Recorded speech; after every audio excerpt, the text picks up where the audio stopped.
Welcome back to the Rewilding Earth podcast. I'm your host, Jack Humphrey. Join us today as Kevin Bixby, founder of Wildlife for All, gives a masterclass on wildlife governance reform and exposes the hunting and fishing power structure that is run and influenced by actors who are not serving the public interest when it comes to protecting non-game wildlife.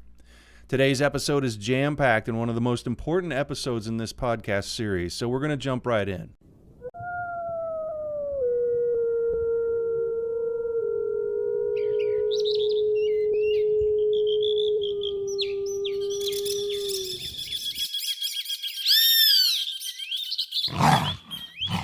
You're listening to the Rewilding Earth podcast.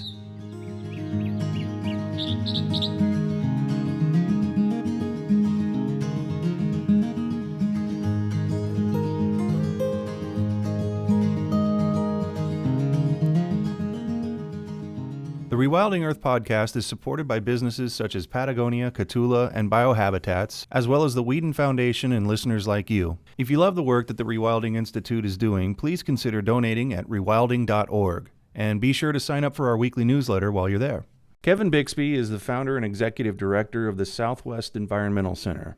After decades of advocating for wildlife, he realized that as long as people who viewed wild animals as soulless resources were making all the decisions about how they should be managed, wildlife advocates would be fighting endless rearguard actions to stop bad things from happening, and rewilding would remain a distant dream. So he and the Southwest Environmental Center team decided to launch Wildlife for All, a national campaign to reform state wildlife management to be more ecologically driven, democratic, and compassionate. Last fall, 2021, we officially launched Wildlife for All, and that is a national campaign to reform state wildlife management in every state to be more ecologically focused, more democratic, and more compassionate. We have built an entirely new website. It's wildlifeforall.us. It's an effort to improve wildlife conservation in the United States at the state level. And states are so important in the United States for wildlife conservation because we don't have a federal wildlife biodiversity protection strategy, a national one. The states have primary jurisdiction over wildlife. If they're not doing a good job, that's a real problem for wildlife. And that's what this campaign is all about. We put together an advisory committee, some prominent names, some really experienced thinkers and advocates in the wildlife space, wildlife advocacy, including John Davis of the Rewilding Institute. We're growing a national coalition of individuals and organizations that are getting behind this movement. And currently we have over 60 organizations in about 30 states represented in the coalition, and we're going to just keep expanding that as we go forward. What's the next step, though? Because it still feels daunting to me how you crack this nut. Yeah, it's a huge undertaking. We're talking about reforming a system that has 50 different, more than 50 if you count the territories, but it's got 50 different iterations or versions of basically the same system of wildlife management. And what that system looks like is, a bunch of laws were passed, state laws were passed in the late 1800s, early 1900s, driven by the efforts of gentlemen hunters like Teddy Roosevelt, who were concerned that they would no longer have game. The game species were disappearing so rapidly because there was unregulated hunting. They were very concerned they wouldn't have game to hunt anymore, so they lobbied for these laws, and then they got started to be put in place in the late 1800s, early 1900s, and then institutions were created, the wildlife agencies, the wildlife commissions to oversee the state wildlife agencies. Funding sources were established. At first, they were license fees. You had to buy a license in order to take an animal, to kill an animal, a wild animal.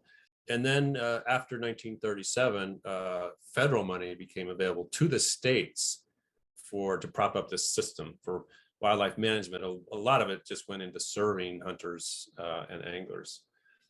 The problem is this system is entrenched.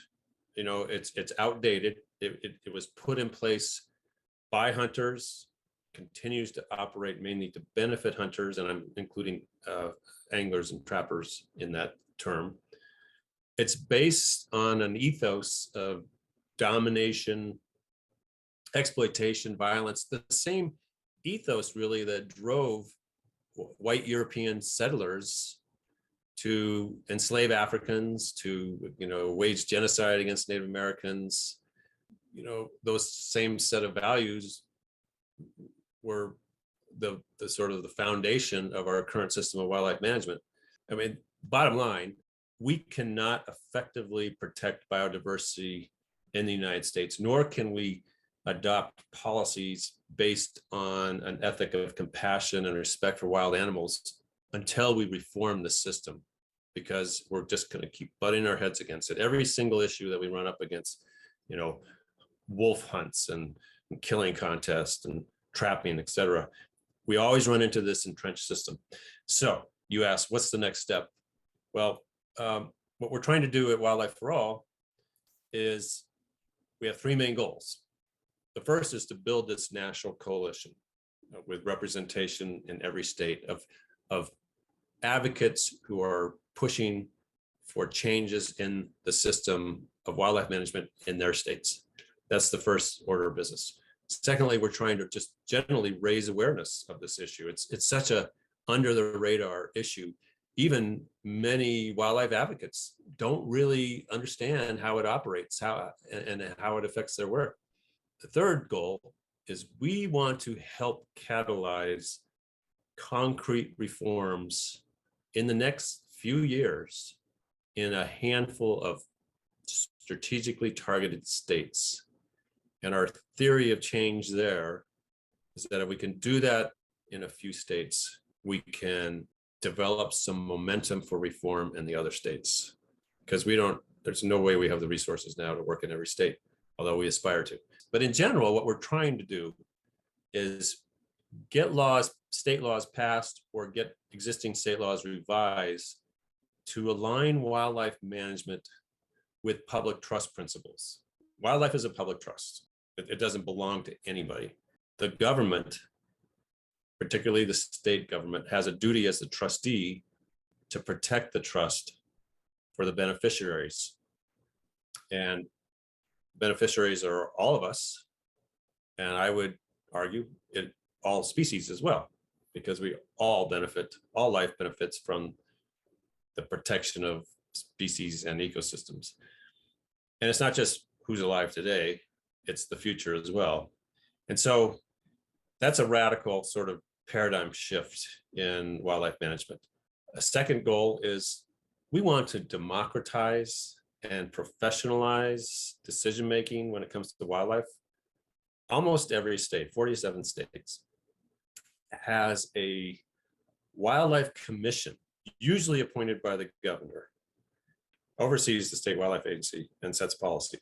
In many states, there is no requirement that the people that are appointed to these commissions have any particular expertise, any particular representation, interest representation. These commissions are a place for governors to reward their campaign donors, especially those who like to hunt or fish.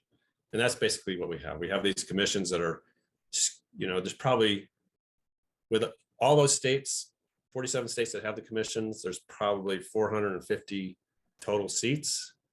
And at least 3/4 of those seats are occupied by what we call consumptive users, hunters, anglers, and trappers. And also many of those seats are occupied by agricultural interests. In some states, actually, you have to be a consumptive user. You have to be a licensed buyer in order to be considered for appointment to these commissions. So, it's just completely out of whack with the idea that wildlife is a public trust that everybody benefits from, and everybody should have some voice in how that trust is managed. Another reform goal is we have to change the way state wildlife agencies are funded. Right now, and traditionally, they've gotten a lot of their money, most of their money, from the sale of hunting and fishing licenses and these federal grants, which are tied to guns and ammunition, basically. And also, there's on the fishing side, the Dingle Johnson side, there's attacks on all sorts of things that are, ostensibly associated with fishing, but not really. But anyway, we got to get away from this notion of user pay, that hunters and anglers are the primary users of wildlife, and ergo they deserve a privileged voice in wildlife affairs. And that's just not the way it should be. We need a broad source of funding. So those are the three main goals: change the laws, change the constitution of the commissions, or get rid of them entirely, and then find new funding sources for wildlife conservation for the states. When you brought it all the way back to Teddy Roosevelt, and he was just worried about game primarily, did he include any language? Was any of his sentiment in all of this embracing a wildlife for all kind of mentality, or was it really, did he just think about it in terms of hunting, and back then hunting was conservation, so that should have been good enough? Because if it goes all the way back to there, do people nowadays know their history of those 450 seats or so? Does anybody among them know their history so well that they can say, well, we have a mandate to run state wildlife agencies in this way, and these commissions in this way, because it goes all the way back to the founding of what state wildlife agencies were? Is there any truth to that? There's a conflation, a confusion of the historical roots of wildlife management and what should be wildlife management going forward. And there's this thing called the North American model of conservation, which does exactly that. It's both an attempt to describe how our system of wildlife management developed in the United States, and with a lot of praise for folks like Teddy Roosevelt and hunters. And some of that praise is I'm not arguing with. I mean, the fact that Teddy and his buddies effectively lobbied for game laws is the reason why we probably still have, elk, and we don't have all the species of elk. We lost the native species Miriam's elk in New Mexico, in Southwest, the subspecies anyway. So we still have elk. We still have, white-tailed deer, mule deer, pronghorn, bighorn sheep. And those are, those have been the species of focus, and wild turkey of these the game laws that Teddy and his buddies helped us get enacted. They were people of their times, right? At the time, carnivores were thought of as bad. They were thought of as sort of monstrous and competitors for game with human hunters, and eventually, I mean, they were seen as a problem for livestock operators, in part because their wild prey had been so decimated. But there's this is all pre-ecology, pre-understanding that all species have a role to play. Not a whole lot of probably thinking that at least among the people in charge of the U.S. government and state governments, that wild animals had an intrinsic right to exist. And basically the system hasn't changed, although society has moved forward. We now have, modern ecological understanding. We know the role of all species in ecosystems. We now have changing attitudes and values of the public towards wild animals. We now have a lot more understanding about wildlife cognition and how animals, feel and think. And our system of wildlife management has just not kept pace with those advancements.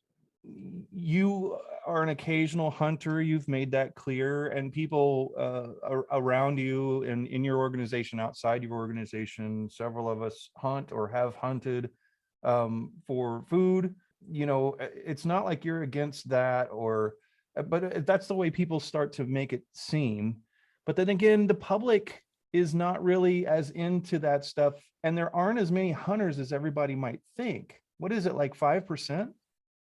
Yeah, it's about 5% of the U.S. population hunts. maybe 9% of the population fishes. So we're talking about a minority of the American public. But they're running the wildlife, they're making the wildlife decisions for all. Like they're making all the decisions for what happens to, like, what did you say that the number of wildlife watchers, what's that statistic? Well, according to the Fish and Wildlife Service, every 5 years survey of, it's a national survey. They ask people how they, if they hunt, if they fish, if they watch wildlife. About a third of survey respondents, about a third of the American people report that they enjoy watching wildlife that are living animals, as opposed to 5% that like to hunt and 8% or so that like to fish. So beyond bird watchers, what other types of activities and people are we talking about? For that survey, I think it's, did you actually expend any effort or money for the purpose of going and watching wild animals? I don't think it was specific to birds, but of course it would be a lot of bird watching. Yeah, I would imagine the most organized group of wildlife people in the world, I think, are birders. I mean, the argument could at least be made. But I mean, we're talking about people up in Yellowstone looking at wolves, and also down in the Southwest looking at wolves. We do have some folks down there as well that are organized a bit, and just leaving things alone, hiking for the enjoyment of everything that you can see that's alive and not dead, and not with the intention of shooting with anything other than a camera. Yeah. So on paper, in reality, the country is very much going in a different direction. Does that give you, what kind of leverage does that give you as you think about the campaign ahead? And that gets back to our second main goal of the campaign, which is to raise awareness of how the system operates and why it's a problem. Because more, as you say, more and more people are tending to hold values with respect to wildlife that prioritize coexistence with wild animals, that recognize the intrinsic rights of animals to exist, that are not primarily interested in, consumptive uses, hunting, fishing, trapping, but are mainly interested in just, making sure that animals are okay and enjoying their presence, as part of the community of life that we all belong to. There was this excellent survey led by Colorado State University folks in 2018. It's called America's Wildlife Values, and they have a whole website on it. And they demonstrate, comparing survey results from the early 2000s to 2018, people are moving in that direction, and they call them mutualists, and that's sort of a whole value orientation. But more and more people are thinking they want to coexist. They view wild animals as sort of equal members of the community of life, with rights. And sort of the opposite approach, the traditional, animals exist as resources for human use, that sort of value orientation is on the descent.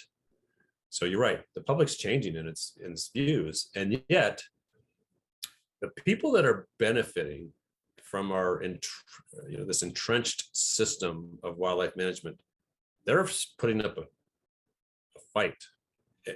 Any sort of suggestion of change that would give non-hunters a greater say, or any way restrict hunting, it is met with vehement condemnation as being anti-hunting. It's always anti-hunting. There's no, and these are the hunting groups like Rocky Mountain Elk Foundation, the Congressional Sportsmen's Foundation, Sportsmen's Alliance, and even some of the more moderate ones like Boone and Crockett. They are quick to label anyone that says, questions the status quo as being anti-hunting. And it's just this knee-jerk reaction.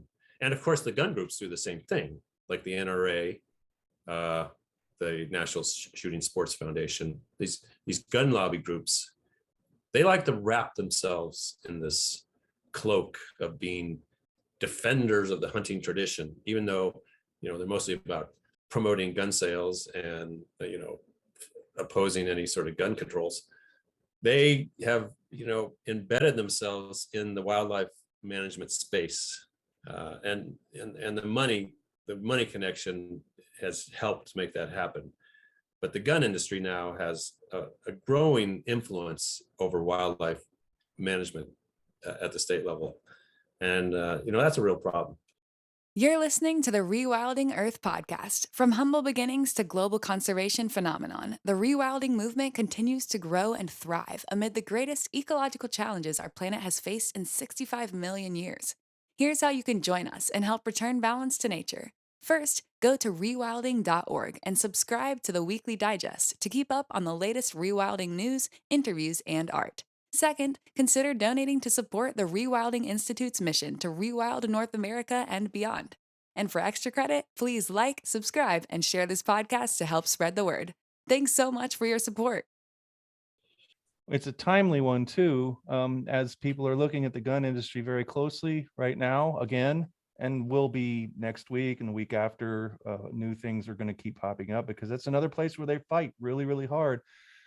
But what if we make them be more articulate? What if we make them have to? I mean, they can usually clear the room with saying you're all anti-hunting, and then that gets everybody sufficiently on their side riled up and everybody's mad. Well, can't we make them force them to be more articulate? What do you mean anti-hunting? We've given you all these examples as to why we're not actually anti-hunting.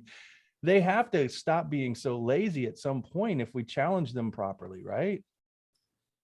Yeah, I think it's not a good long-term strategy for retaining power. This is all about power, right? Mm-hmm. So we've got this iron triangle relationship between the state wildlife agencies, the bureaucrats. Traditionally, they've gotten a good chunk of their money from hunters through license sales and through these federal taxes on guns, ammunition, and fishing tackle. And it's still a significant portion of state wildlife agency revenues, but it's often overstated. But nonetheless, this is the tradition. This iron triangle has developed. The bureaucrats see people that buy hunting and fishing licenses as their main customers, so they cater to them. Their constituents are the people that buy those licenses, and they like being privileged, hunters and anglers. And then the regulators are the commissions that oversee the agencies and establish policy. And they are mostly members of this privileged group as well, hunters and anglers. So they, of course, continue to enact policies that benefit that group.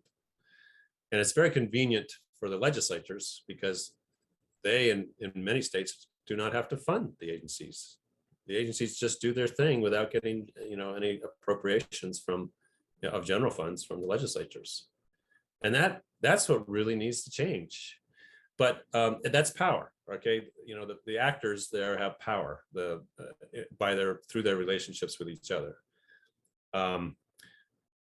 But things are changing, and there's a lot of pressure on the system to change externally from groups like us, from this whole Wildlife for All campaign. But even within the agencies, who are seeing a decline in the number of people that are buying hunting and fishing licenses, and they see that as a sort of existential threat to their revenues. So there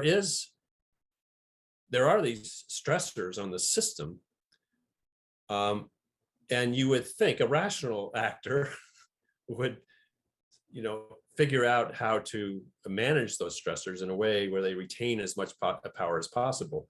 But instead, hunters and hunting groups and the gun groups, they are just waving the anti-hunting flag whenever they can, thinking that that's all they need to do to prevent change. Oh, anti-hunting, they want to get rid of a spring bear hunt. They're anti-hunting. They want to get rid of trapping. They're anti-hunting. It's a little ridiculous, but it's been effective. But it won't be. I don't think it's a good long-term strategy. So there's been this interesting internal discussion within the state wildlife management community for a number of years now about how do we make ourselves more relevant to a broader segment of the public. Not much has changed, and I think the reason is because the people in the agencies either don't want to change or they don't know how to change. They're just like, they're so embedded in this entrenched system that they don't know how to reach out to non-hunters. They just don't know how to talk to non-hunters. And most people that work in these state wildlife agencies hunt, so that they identify with these privileged, this privileged constituency. And then there's been a sort of a parallel rise in what is called R3 programs. And these are programs designed to increase the number of hunters. Rather than reach out to non-hunters, it's, okay, look, how can we solve this potential funding problem as the number of people that buy hunting and fishing licenses declines? Let's convince more people to get into hunting and fishing. And that's what they've done. The agencies have really doubled down on these R3 programs. And the R3 stands for recruit, reactivate, and retain. Reactivate hunters that have stopped hunting, retain the hunters that are still active, and recruit more hunters. And the recruiting part is really focused on young people and using the whole, locavore sort of approach. It's focused on women, and it's focused on people of color. And there is a whole R3 industry out there. And the gun groups have really helped to fund this. The National Shooting Sports Foundation, which is the trade association for the firearms industry. It's probably as important as the NRA, or maybe more important, but it's not as well known.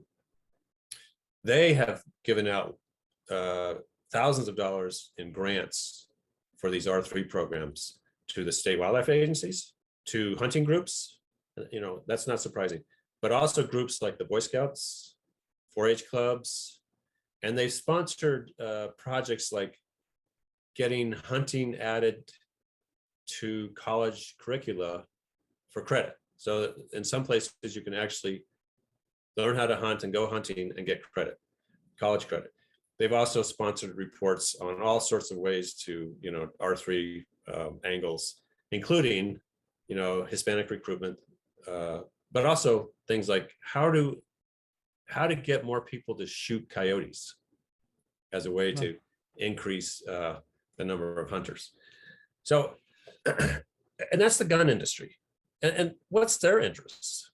It's not defending the hunting tradition as much as it is about promoting gun sales, right? And getting people to take up hunting is a way to increase gun sales. But more and more of these R3 programs are not just focused on hunting, but also on what they call recreational shooting. Fun fact, most guns in the United States are not purchased for hunting. Probably at least 75% of guns purchased today are not purchased for hunting. It's okay to promote hunting as a way to promote gun sales, but you also have to go after people that might want to get into recreational shooting, just target shooting. And that's what these R3 programs do. They also make money available to encourage people to go out and buy a gun and take up target shooting. They provide money for the states to build more shooting ranges and do more activities related, to cater to non-hunting gun owners, essentially. And this all got a huge boost from Congress in 2019 when a bill called the Modernizing the Pittman-Robertson Fund for Tomorrow's Needs Act. It passed with little fanfare, but it added the words recreational shooter and recreational shooting to the text of the Pittman-Robertson Act. The Pittman-Robertson Act was passed in 1937. It took an existing tax on firearms and redirected it to the states for wildlife management. It was a significant infusion of money to the states for wildlife purposes, and it has continued to be. In fact, it has really grown as a source of money for the state wildlife agencies. And that's happened because the sale of guns in the United States after 2004, after the expiration of the federal ban on assault weapons, after that expired, gun sales have skyrocketed in the United States. And with every mass shooting, there's a spike in gun sales. people are afraid that the government's going to, enact stricter gun controls. With every spike in gun sales, more money goes to state wildlife agencies. And Wow.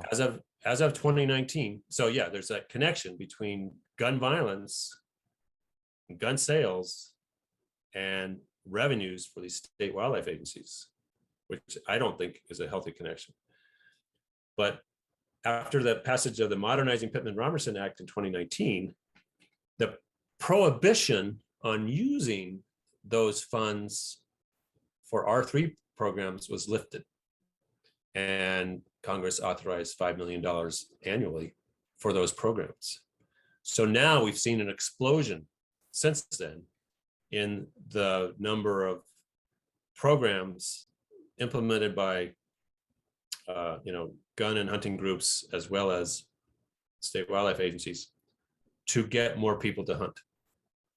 It's a federal subsidy for the gun industry, and it just further cements this link between guns, gun groups, hunting, and wildlife management in the United States that I think is a real problem, and we need to address that. It's not a small change either. In fiscal year 2022, the amount of money generated by Pittman-Robertson taxes and that went to the states was $1.1 billion. Whoa.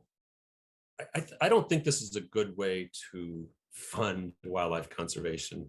Wildlife conservation is fundamentally a life-affirming task.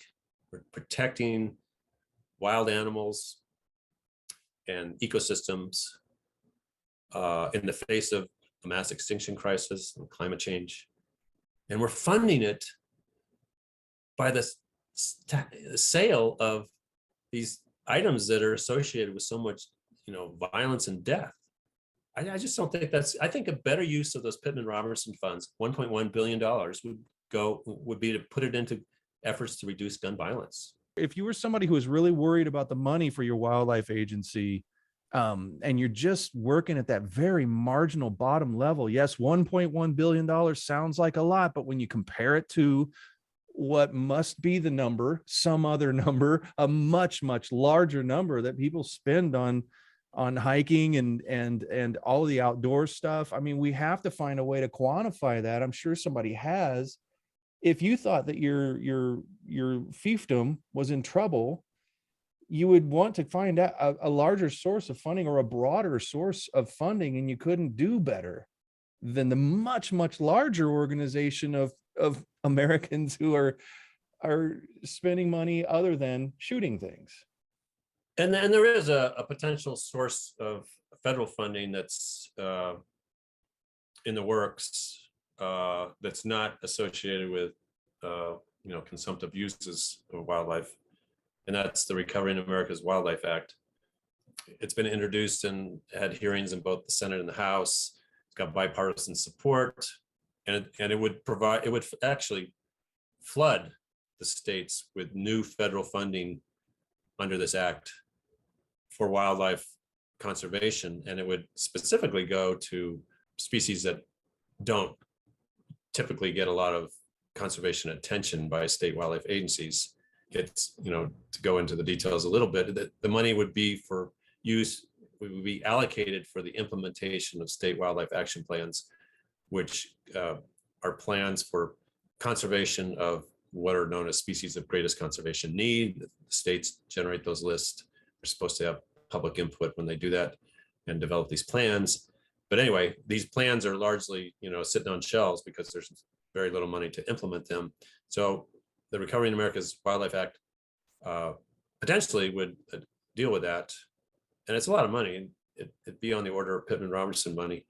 But as currently written, RAWA, as we say, Recovering America's Wildlife Act, has very little accountability. It's going to the same state wildlife agencies that are part of the problem now, overseen by these commissions that are a huge part of the problem, mostly hunters, and really no requirements to report back to the public on how the funds were spent, or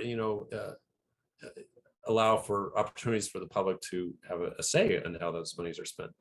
There's nobody on these boards that has the qualifications to direct this money to conserve rather than just adding to the pile of money that they already have for hunting and fishing. Right. And these commissions are, susceptible, ironically, to political influence, excessive. They were created by hunting groups as a way to shield wildlife agencies from, overt political interference by the, governors and other folks. But in reality, they now serve as a conduit for,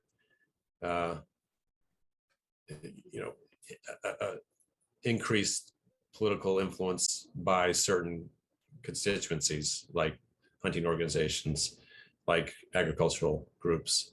And in our state of New Mexico, the oil and gas industry.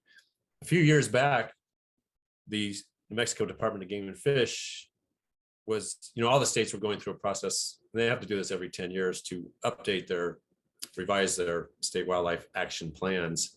And New Mexico is going through that process. And the department proposed to add a bunch of species to the list of species of greatest conservation need based on, the science. A lot of those species were invertebrates, insects. Oil and gas industry, the ranching industry didn't like that. They made their objections known. The commission got involved. I mean, it will always get involved because it has in states where it has regulatory authority, it has to approve these plans. It said, no, we're not going to approve the revision with those new species in it. You have to take those species out. And they did. And we almost lost our state almost lost the little bit of funding that it got from the Fish and Wildlife Service for implementation of the plan, because Fish and Wildlife Service wasn't sure that it was a good plan anymore. They eventually did approve the money, but that's what I'm saying. If you're going to flood the states with new money and have it go to the same agencies, the same commissions, without any public accountability, those are the types of problems we're going to see. And there's going to be an optical problem too when we're opposing a bill that on its surface and at a public's level of understanding is going to be very weird. Why are you guys opposing a bill for conservation? Isn't this what you wanted? I mean, it's going to present, because we cannot allow more money to go into the same machine that's already chewing up wildlife in all 50 states. Yeah. I mean, the reality is, if we get the amendments to RAWA that we would like to see, the support of the Republicans will dry up. That's the bottom line. And so, it's like some groups are supporting the RAWA, like the National Wildlife Federation. They are rah-rah for RAWA. They are leading the effort to get it passed. Groups like the Center for Biological Diversity they're holding their nose essentially and supporting it as there's things we don't like, but we think overall it could be a good thing. And then there's some groups that are just withholding support entirely. Wildlife for All has sent a sign-on letter, I think signed by about 30 groups, to members of Congress asking for these changes, but to no avail so far. I mean, this might be overly cynical, but is if it at least goes through, are we able to use that as a cudgel, as some sort of, because we've not been able to be at the table because they always say, well, did you pay for a hunting and fishing license? I mean, it's hunters and fishers that have all of the say here. And they have excluded, I believe, purposely other money from being offered from coming in, just because that threatened the fiefdom. And it would give people like us a say, because it's like, well, look, it's not all money from fishing licenses now. Yeah. All the hunting groups and gun groups are supporting RAWA. And that's a red flag. That's a huge red flag. That's all we need to know. That's a huge red flag. But I do think, even as currently written, if the bill passed, it would drive change within the agencies, because like I said, it's going to be as much or more than the annual Pittman-Robertson allocations that the states get. So it's going to create this huge source of funding for the agencies that, at least on paper, has to be used for not primarily to benefit hunters, but to really support what we would consider wildlife conservation, biodiversity protection, through the mechanism of these state wildlife action plans. That remains to be seen if it'll happen, but that is the intent of the bill. And I think, with that money, the agencies are going to hire a lot of non-game biologists. I mean, a lot. In New Mexico, the department has estimated that they're going to hire like 70 new biologists. And all these biologists, their focus will be on non-game species. So that's going to create a huge sort of cultural shift within the agencies, I think. I'm starting to be more supportive. I'm listening. So I mean, there are real problems, and we'll see how it plays out. It is very concerning that groups like the Congressional Sportsmen's Foundation, which is bad on so many wildlife issues, is supporting RAWA, or that all the state wildlife agencies are supporting it, but go figure. It's going to double their budgets. Even if the bill passes as it's currently written, the states still have to provide a 25% match. And so there's going to be, a lot of discussion and bills introduced in state houses to come up with those matching funds. And it's a significant amount of money. I think there will be opportunities at the state level for wildlife governance reform advocates like Wildlife for All to engage with state legislators, to put constraints on the matching funds. In New Mexico, it's going to be $9 million a year in state money as a match for RAWA. We'll give you that money, but here's what needs to happen. You need to support statutory changes that align wildlife management with the public trust doctrine. You need to support efforts to put more non-hunters on our game commission. So I think there'll be opportunities at the state level, but that's going to be 50 campaigns. And it's, they're not going to go anywhere probably in Montana and Idaho, but in states like New Mexico and Nevada and Washington, I think there will be opportunities to push some reforms. I sense opportunities for listeners to help you out. In what way would you like to see your work that we talked about today supported? Well, check out the website, wildlifeforall.us. Inform yourself of the issue. If you're inclined, get active in your state with one of our partner groups. You can also join our coalition. We have an organization that is sort of coordinating this national campaign, and it's also called Wildlife for All. And we're a membership organization, so you can donate to our Wildlife for All organization and sign up for our newsletter. Kevin, thank you so much. Oh, you're welcome. I'm glad you are a little more optimistic. I was worried, but now I'm better. It's going to be, we're talking systemic change to a system that's been in place for 100 years or more. And there are some people that currently benefit from that system who don't want to see any change. So it's not going to be easy, but I think there are reasons to be hopeful. Thanks for listening to the Rewilding Earth podcast. We do what we do because of you. This podcast is supported by listeners like you who long to live in a wilder world. Please consider donating at rewilding.org and subscribe to our weekly news and article digest while you're there. To go the extra mile, you can follow and share Rewilding Earth on Instagram, Facebook, and Twitter. Bonus points for sharing this podcast with your friends.